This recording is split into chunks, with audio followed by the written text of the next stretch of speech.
Olá pessoal, eu sou o professor Peruca e essa é a 20ª aula da matéria de conhecimentos técnicos e motores de aeronaves. O assunto de hoje serão os instrumentos do avião. Vamos a ela? A classificação dos instrumentos. O voo do avião e o funcionamento do motor e dos sistemas, eles são controlados através de instrumentos. Existem basicamente 4 grupos básicos de instrumentos. Então vamos lá. Os instrumentos de navegação que orientam o voo do avião numa determinada trajetória, a exemplo, o uso de uma bússola. Os instrumentos de voo que indicam as variáveis que afetam o voo do avião, como a velocidade, a altitude e outros parâmetros, a exemplo, o uso do altímetro. Instrumentos do motor que indicam as condições de funcionamento do motor, exemplo, o contagiros, também chamado de tacômetro.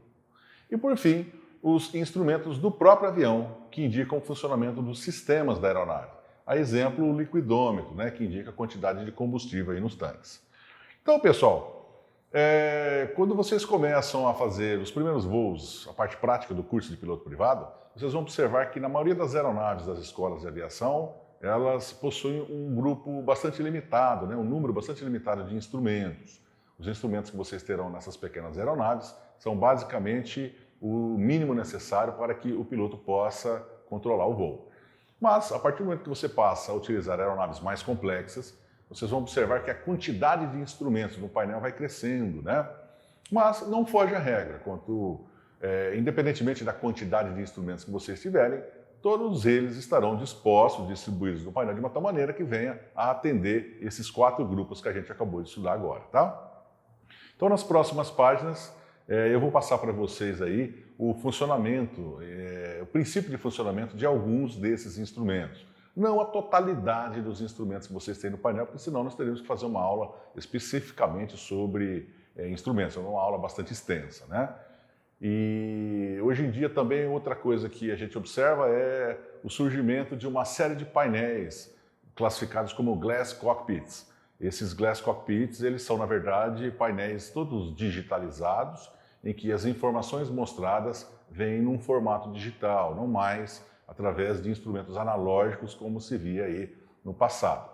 Então hoje o que acontece é que existem aeronaves aí no mercado, que usam instrumentos analógicos e as aeronaves que saem novas, que são produzidas pelos fabricantes, basicamente delas todas já com os painéis Glass Cockpits, Um exemplo aí, um grande fabricante de instrumentos digitais é a Garmin, americana, A gente tem um exemplo, o G1000, Que é um painel bastante eficaz quanto à concentração de o máximo de informações numa única tela, tá?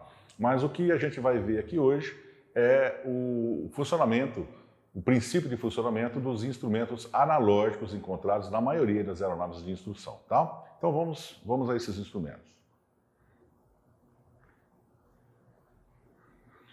A gente começa falando do chamado sistema Pitot.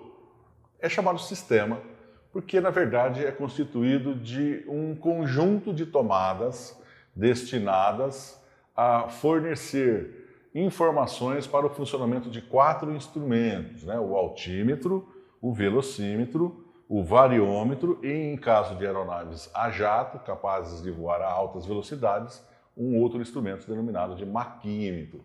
Então, esse sistema tem a finalidade de captar as pressões estática e dinâmica para os seguintes instrumentos aqui descritos.